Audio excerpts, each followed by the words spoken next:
parle tambo kongale, ok parle tambo. Ok parle tambo kongale, ok parle tambo kongale dinde, on ne sait pas où l'on va couper.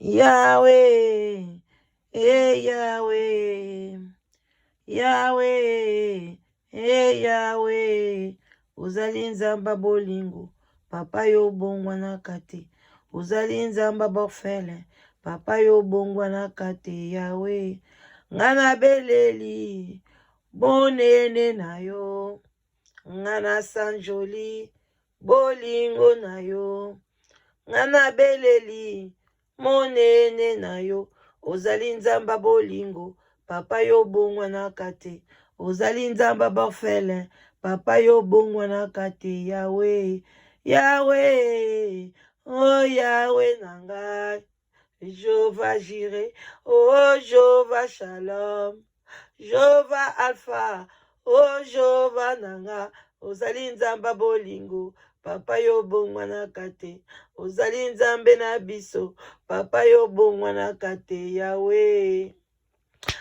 Shalom, shalom, shalom na homme de Dieu, chantre de l'Éternel, oyo nyonso eko bouleverser mokili oyo, na la vérité, na lokuta, na magie, na munoko makasi, nyonso bozwaka koloba na komba nzambe, shalom. Mais un jour, nzambe akoloba, vérité kobima, nzambe akoloba, bino bozaki bantaba, boleka boye, oyo bazaki bameme, boleka kote boye. Sikoyo na tango oyo, na bable, na bobengani, bable soki na banini, nyonso te botami lelanga papa. Mukolo nzambe akoya, tango akobanda kotriye, nde tokoyeba vérité. Bandeko nanga eza pasi na mawa. Toleka, shalom na ba homme de Dieu. Bonsoir, bonsoir na ba nyonso balingala danoise. Le bobo to bonde kuna bandeko na biso catholique. Oba memela biso évangile, maison mère. On peut baza makamu na bango. Na sa mokili oyo, muta malamu azali, muta mabe pazali. Tozala négatif na positif. Tozo kendeka malembe. Lelo nga naye kosala réponse. Naye kopesa réponse na likambo moko boye. Na kumisi nzambe. Lelo na kumisi nzambe, mais naye ko juger mutu te. Naye ko dénoncer. Naza na mandat ya ko dénoncer bato lokuta, ba faux pasteur, ba faux musicien. Naza na mandat, ba faux parents pe. So posa parents moko o me mabana na ona mabe, naza na mandat ya ko dénoncer yo. Nazo dénoncer eza bibliquement. Boke luka verset nango biblique. Eza kuna na Corinthiens. Boke na Corinthiens kuna. Boke ne soki 1 Corinthiens 5 verset soki combien. Boke ne koluka kuna na mandat ya ko dénoncer ba oyo bazoloba baza na corps du Christ. Mais bazo kokosa batu, baza na mensonge. Le père du mensonge, c'est le diable. Bande kunangai. Oali koyoka nga lelo oyoki nga oli koyoka nga te. Ofingi talinga te. Mais nga na osala na yeko pesa réponse ya mission moko na salaka. Bande kunangai iya moi eleki avant confinement na yambaka ndeko mwasi na kombo ya Angèle. Ndeko mwasi na kombo Angèle ye wana bomu na ye. Na yamba ye na émission na ngai. Naza mutu a liboso na accepta ko yamba ye pona asala émission na ye ndenge a souffrir pona makambu ya Roger Baka. Bafana kwiti ya Roger Baka bayaka bafingaka. Bandeko nanga mutu alobaka munoko makasi. Memi ba chronifuati musu bazali munoko makasi so bapese lisolo. Munoko makasi. Yango bino bokwake bobi yenda yebi kosala musala. Yenda yebi koloba. O azoloba na kimia. O azoba boboto, bondeko, boye na boye. Bozo mona ye mutu mabe. O yaskoyela bino munoko makasi lokwa ba Roger Baka wana. Munoko makasi. Kongola kolanda ye sans discernement. Parce que azoya azoloba na bino ke ah botala boye, ah bokende boye, ah botala boye. Nzoka nde na en quelque sorte azolakisa bino ke bokende kotala kuna ntango botala bien mpo bomona makambo malamu eza kuna. Nzoka nde azomema bino na kati ya libulu bandeko tokosolola. Yango wana bokeba munoko makasi elobi te ke moto azoloba vérité. Bokeba ba congolais boyeba kosala discernement les vrais et les faux. Nga pe na lobi te ke naza soki vrai soki pe naza faux te. Bino mutu boko juge ngai na maloba na ngai na ndenge na nga. Bo na misala oyo ezolanda. Me bokeba na batamino makasi baza lokuta bana lokuta. Bokeba na bango.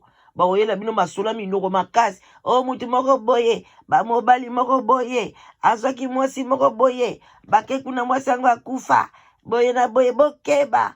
Bato minoko makasi bokeba. Lobi. Kaka misalo bazo boya wana. Tokoyoka bango pe bakomi. Boya awa. Awa nde. Tozala marchandise. Tozala mibali ya bien. Tozana bino kaka. Toleka. Wana eza kaka mwa ba. Pilipili na mungwa. Obakisi mwa tomate. Esala tokos na kwanga. Ok. Bandeko na ngai. Tozo fongola kwanga. Kwanga oyo soke na wenzi. Kwanga bafungolaka wana balakisaka bato. Kwanga pembe. Bandeko nanga bateka yango te. Yango wana bokeba. Na bato bayaka. Ngai nde mutu naza kopanza. Ngai nde mutu naza kofungola. Ngai nde naza kolakisa. Baboye bokeba. Tosololaka. Toke malembe. Bandeko nanga. Mama o bozo mona oyo ayaka na site na ngai. Mama Angèle aza tourmentée.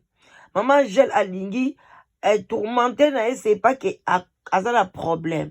Mais alingi azolinga aganga na haute voix. Abimisa bino na kati ya libulu, na kati ya mai, na kati ya libulu, na kati ya soki ya wapi. Le peuple congolais bozo comprendre te. Alors lelo ngai na lobi non. Lokwa Mama Angèle aleke pa nanga ba preuve oyo nyonso tu oyo ba démarche nyonso ezo salama. Mama Angèle azoleka na chaîne o wana ya Alain. Mais eza chaîne nanga nda lekaka ba liboso yango ngai na lingeke nazwa pe mission yo na rea kopesa ngona bino bat bolanda ke pa nanga bomona ke na lekisaka batu te po na plaisir a kolekisa batu te. Na tuki na olekisa mutu, cela veut dire que le Saint-Esprit peut a convaincre nga ke makambo mutu la zoloba eza vérité. En tout cas nga na travers na 6e sens na sepela nango mingi.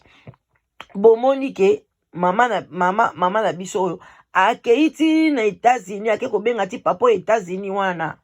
Soki komona ezaka soki nani George. Ake kobenga George wana. Pona George wana ye asolaka bien na baka. Très bien. À côté la baka. Tant baka na ya papa mama ya baka kufi. Abi obotala mobali yo azo dénoncer botala mbiye asali nyonso. Nzoka nde na baka. Na bambiye wana nyonso bomonaka. Bango nyonso na batonika futa bango tout na même sac. Sac na bango ezo peser. Bande konanga boyoka. Donc nani mama na biso otanga ke kuna epa ya George abengi baka. Parce que mama na biso o bozo mona oyo abandai kosambela na baka. So pe na bina expliquer ngo lisusu video ngo ekoma mulaiti. Donc George mama oyo msupa batu mingi ba oyeba histoire na ete. Mama oyo bref dans 2 minutes abandai kosambela na ye na catholique. Sikoyo aye kolandaka makambo oyo ya ba internet. Eye kosala ke alongwe catholique.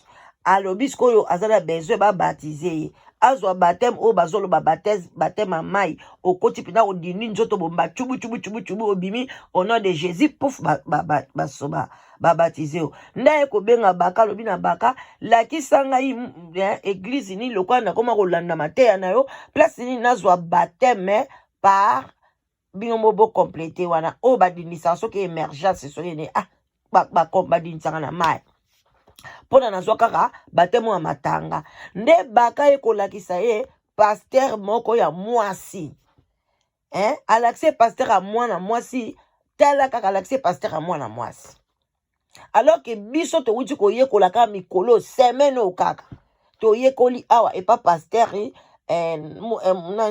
nani voici l'homme que moi na moi ça ko pesa o baptême te ye atine pa ya pasteur Nicole comme le pasteur Nicole bakomi kula bakomi ko sambela ma alobi ma pasteur Nicole alobi yaka na baptiser na salle de bain ya boya alobi ah ngana yoka balobi faut ko baptiser na mayo eza ko chola comment yo lingo baptiser nga susu na salle de bain nde bande ko nga pasteur Nicole on a qu'est-ce qu'on baptiser na mayi kuna na France tanga baptiser kaka bopu mama na biso bomoni bana bakomi ko bela mwana ndeli ko kufa balingi ba lekisa ye na église wana jo ne pasteur Nicole wana azana maître na ye papa moko boy nokotanga nga kombo na ete pona bato église wana ba mena saka bato bande konanga tangu na lekaka awa mama oyo atanga ka ye ba ya ba mena sanga balobi baza ba donc nazo sabino église bomba o toucher ka pasteur na bango ba komenation bande ko ba menasanga ba fundanga na justice basala nga boy tela déjà bato ba pasteur ba oluka justice assez ba pasteur noir ce sont 98% ce sont des sorciers ba lingi justice ya se yoza pasteur ata ba critiquer OK funda la justice makambone oko fundela ngo bandeli wapi biso ko tubata mokili bazo critiquer biso nga ba critiquer nga na chaîne moko chaque jour jamais na benga bata chaîne wana jamais na répondre bango jamais même na musala na osala ya live together ko sunga même baninga na biso balonga na solitude mais bakomi ko combattre ngo na mama moko boy na chaîne moko boy botala niveau ba mitema mabe ba congolais bakomi ko sabe émission boka lokuta o mobali moko abali kuta kufa lokuta mais biso to abana nzambe to ze étoile biso étoile na biso ngenga to ateke ekongenga soki makasi ate biso nzambe angengisaka biso na normal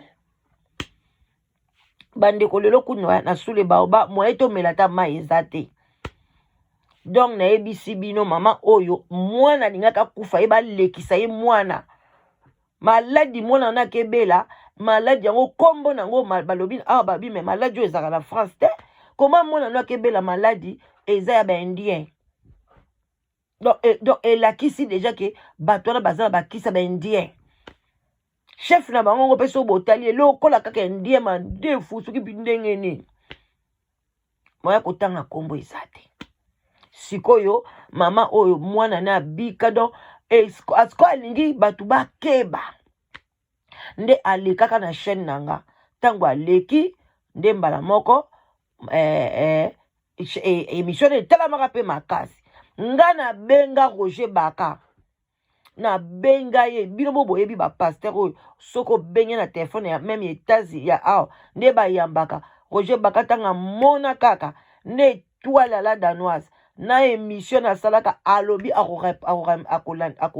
akobenga ngai Roger Baka benga ngate po ngai na tuna e ba question à sentir que na ko enregistrer Roger Baka kimanga la téléphone na eko benga lisusu oui madame ne t'en fais pas je vais te rappeler aso ça comme ici combien important moko boye comme ici ce qui nini na benga Roger Baka na tike ba message atika la ko rappeler ngate na tika ye pona lo baite na ko benga ye na tuna ye qu'est-ce qui ne va pas parce que bango batakisa sa bako ya ko sakana kala bato apoto boyete koyaka ko nyokola kabiso to ye awa tozo souffrir kaka c'est quoi ça mama abisa nga mwana nga kufa ndesko pa nani ye George Baka o esoki George Mena oyo mama abiso sko amemi lisolo kuna ndetanga komi kuna ba bengi siko Roger Baka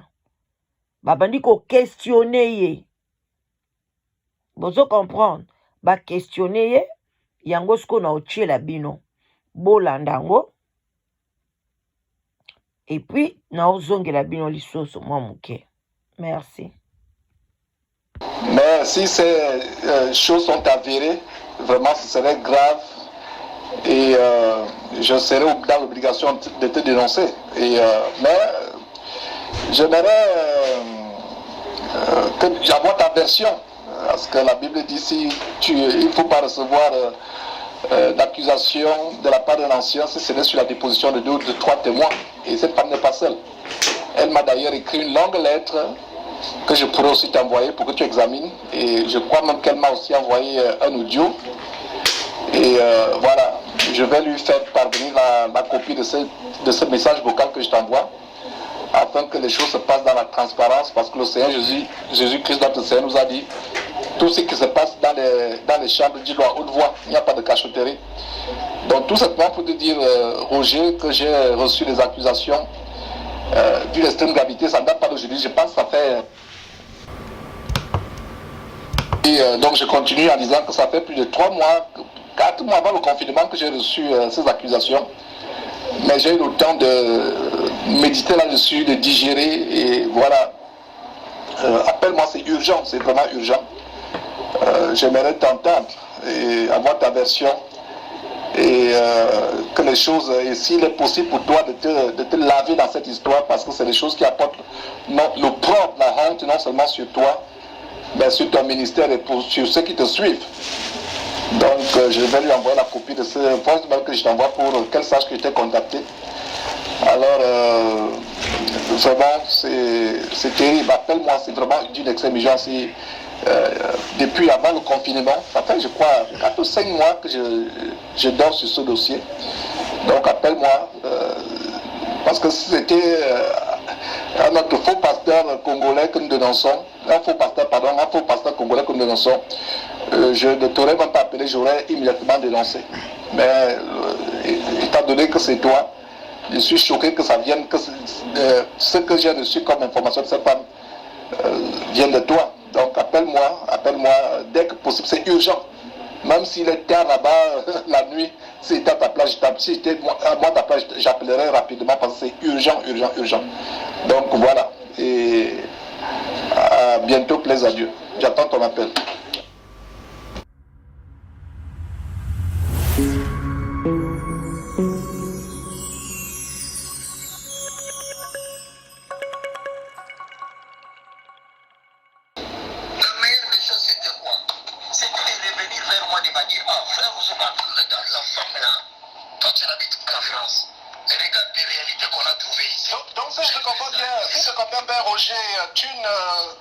C'est pas toi, en fait, tu as tout simplement contacté, tu as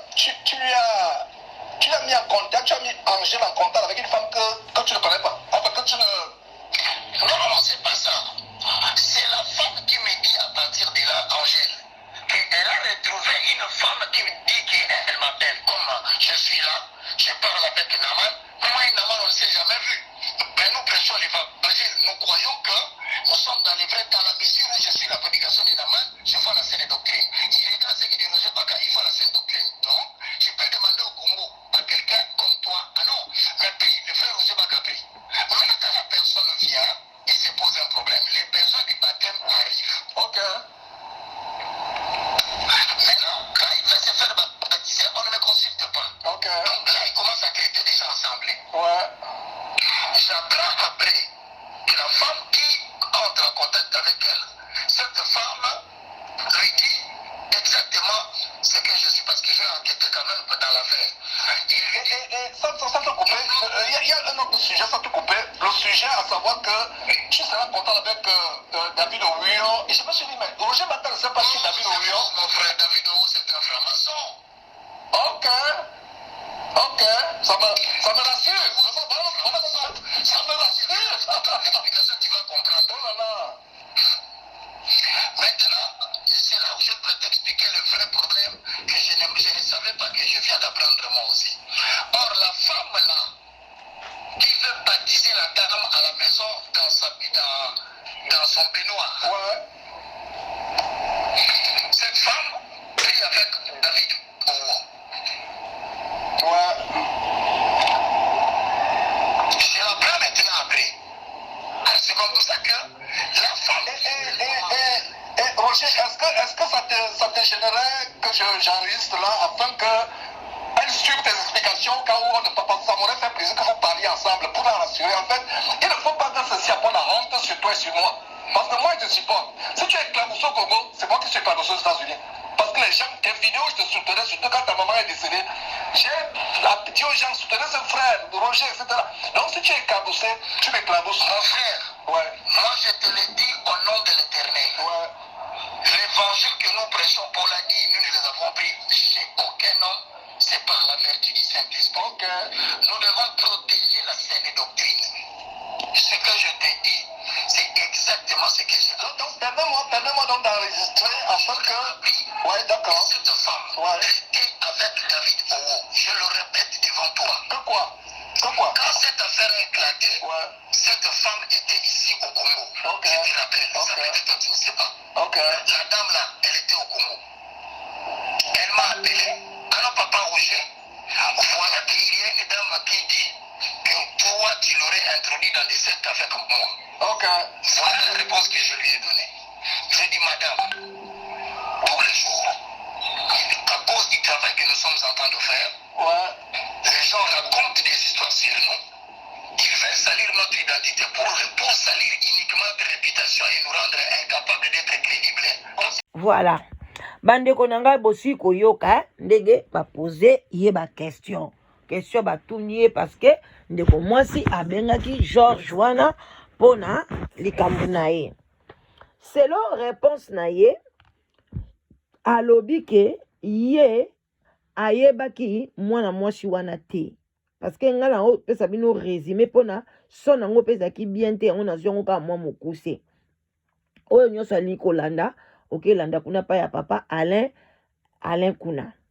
Donc sikoyo ya lobike ya yebaki ne mwana mwasi wana te ye mwana mwasi oyo Angel ye mutukutu a proposa ye ya zalaka na ye na poto te aye ndenge ni akende koyeba bato oyo baza na poto ye azalaka na poto te so ozalaka na poto te oyeba bato baza na poto nde okoyeba bango ndenge nini eza ke Angel mutu apropozaki ye ke te ntango abengi ye epi ayebisi ke nazalaka mpe na bapaster moko awa basambelaka bien a partir nde ya Angel oyo nde ya ye koyeba mama Nicole wana epi aye koloba ke non père spirituel ba mama Nicole wana azali na franc-maçon a confirmé yango alobi vraiment que non c'est regrettable yekuta yebaki na yete ke basi wana bazana misala wana yango bobima a confirmé yango papa kutu wana alobi na bi omoni nazo na ko enregistrer pendant tindela nani ayeba alobi si ce qui réellement aza réellement maman Nicole wana na pasteur na wana bazana franc-maçon ye oyo Roger Bakamutu a confirmé yango basololi na George a 8 ans penza ya George à la fin yebise lobi ok et na osengo ke tokosala émission moko yona mama Angel pona nini osenga kaka osenga ebosenga na ba pardon parce que eza bien te bande kona ngai esili nango wana bavanda bazozela sikoyo ye Roger Baka asala émission akima George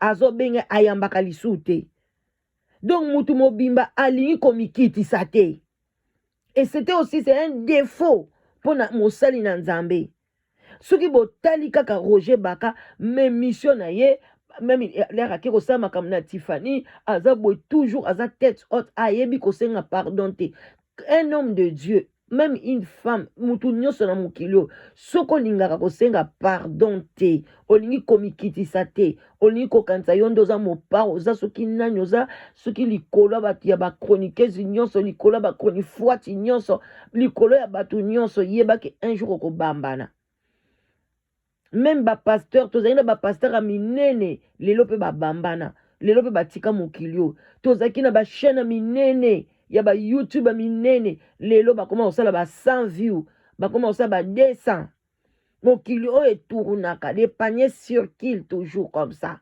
lelo ya yo lobi ya moninga papa lelo ya yo lobi ya moninga kokamwa te papa azalaka amina yo bouti koka bwana lelo ozalaki même PDG bakoyembela yo olobaki tro na esika yango bati yo pembeni loba lisusu mama ganga ndengo gangaka loba lisusu mama tokokanye na loba bandeko totika komimona ngai ba oyo babetaki batolo lelo toza te baza te coronavirus ye maladi moko ye tondimaki yango te bandeko nanga tobongola motema. C'est écrit dans la Bible, Jésus revient bientôt au toganga tango nyonso. Akoya ya solo eza slogan te. Tango bozo lobango, bo sale la pe makambo na tina kati ya mitema na bino. Boko lakise mitema malamu na kati na bino ka jalousie mitema mabe. Eza bien te bandeko nanga basal de Dieu na biso nyonso oyo tozoloba biso nyonso tozosala tozofaire partie ya corps du Christ fo totambusa mosala na boboto na bondeko eza mawa komimonaka ngai neti ba Roger Baka oyo eza mabe nge esali ngai pasi tala Roger Baka bakangi ye kaka boye bakangi ye lokola bakangeli pungupungu batie soyi ba interroger yo owangani Nicole wana oyebi ye te otinda mwasi oyo epa Nicole te comment ça se fait bandeko nanga na kotiela bino video oyo kozala ya suka ke aye kaka sikoyo asali nini na ye asali annonce azotinda bato nyonso bakende kosambela epa ya Nicole botala likambo Nicole ya wangani Nicole alobi ke papa na bango ya père spirituel na bango za franc-maçon comment koyi kosala susu otinda bato bakende pa ya Nicole ke ba veille de prière eza kuna pa Nicole ba nyonso eza pa pasteur les mêmes maman pasteur oyo père spirituel na ye eza tata wana bazo ko accuser eza tata wana oyo basala kituke mwana mwasi wana baboma ye basakrifie ye bake kobatize na mai ya mami wata mwana mwasi wana kobima-bimi na mai problème maladie bandeko nanga bokeba bakokebisa bino ndenge nini. Roger Baka fait une émission lobela biso vérité ngana kobenga yo mbalo yambanga yambanga Roger Baka na sala tout na benga yo to solo la na tout no qu'est-ce qui se passe tala maman oya leke pa na ngai boye na boye obe olekate ce n'est pas bien et puis otindi batu lisusu ke bazongela maman Nicole wana yo kam tolobi maman Nicole wana père spirituel na ye aza franc-maçon yo ka siko sali su bomoni bandeko nanga bomoni bino moko ok ngana zuli bino ka be extrait soko ningola ndango mobimba kende olandango kuna na chaîne wana ya Papa Alain alors bolanda na bokebi nyonso tu ndenge Georges a regretté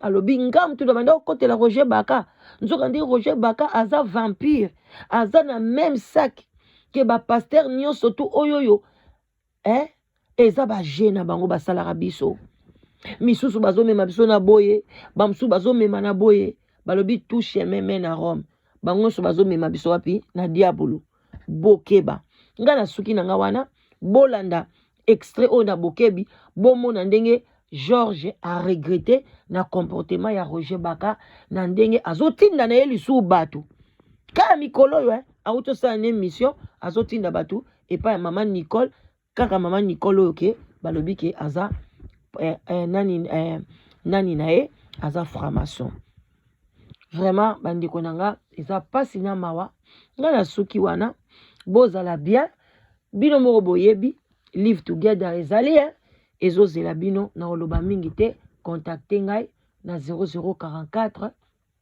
74 59 62 52 17 ozambali noa bien moi suis malam gros bisous à tout le monde bolanda na bokebi nyonso vidéo ezolanda twende ensemble basi ebele ba bishop ba archibishop ngasko mona koma kotuna parce que Nicole bishop elingelo banini pe eza na verset biblique nini alobi na ono bishop eza na anglais donc elingelo bakiza diacre mais tant que bazolobela diacre wana balobela que le diacre ne sopi na Timothée wana balobela que le diacre doit être mari d'une seule femme balobela que diacre ya mwasi balobela ka diacre ya mobali siko un moment donné comment ikobima makele moko ke Pasteur Nicole Karamite okoma mama bishop ngana se mtema kuma koloba soki pe komi pe na mishinga na otika nga bango parce que déjà pasteur déjà ça sonne mal pour na moi si siko comme sous bishop sous soit là ta sous pe bateni ni non bateni sacerdoto après loko sous e frappa ngana bakana moni prophète bango na bakana vidéo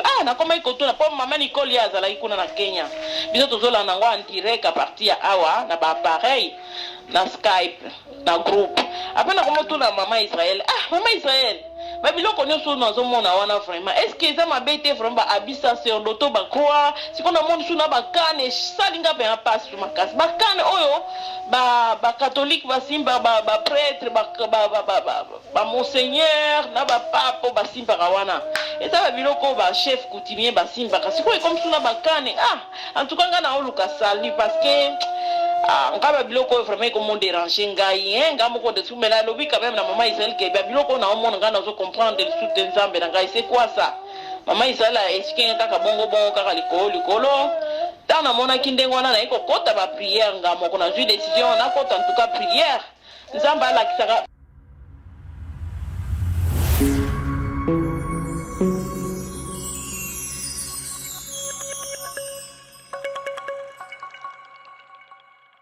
Pour l'instant, je te remercie. Nous sommes aujourd'hui le 12. Cette émission peut entrer aujourd'hui si Dieu le fait grâce. Mais le 14 et le 15, vous allez avoir maintenant. Maintenant, il faut m'écrire sur les deux numéros que je vous donne.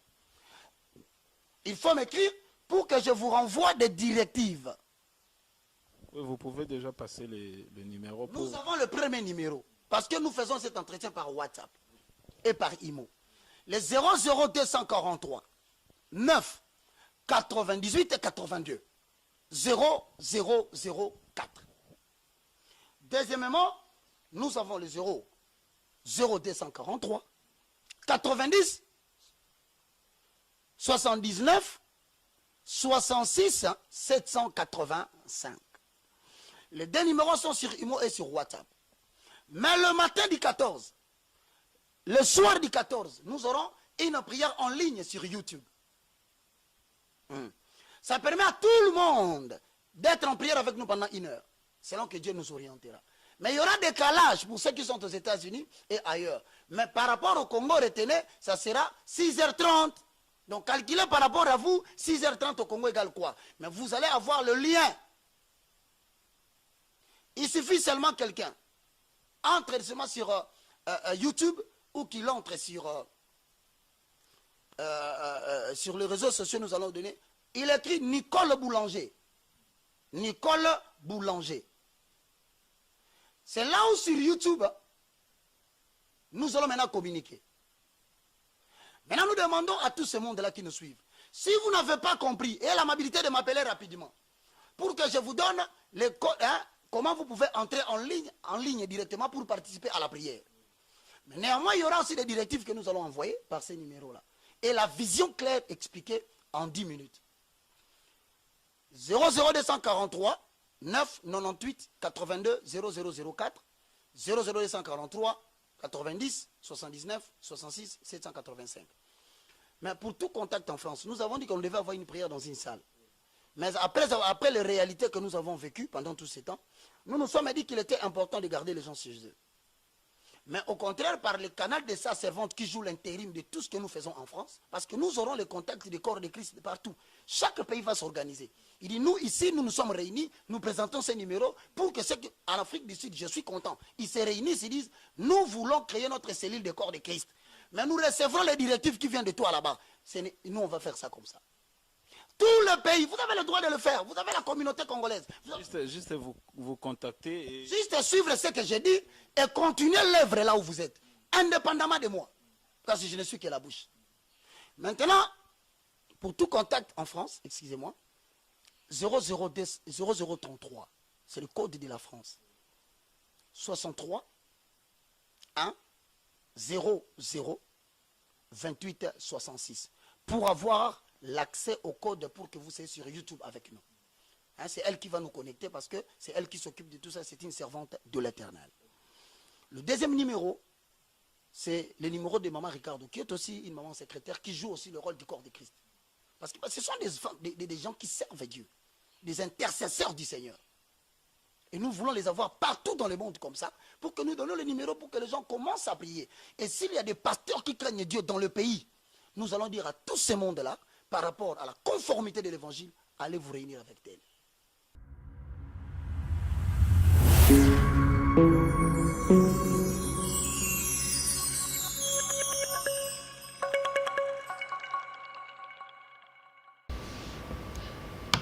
Baka, bonjour, c'est Georges.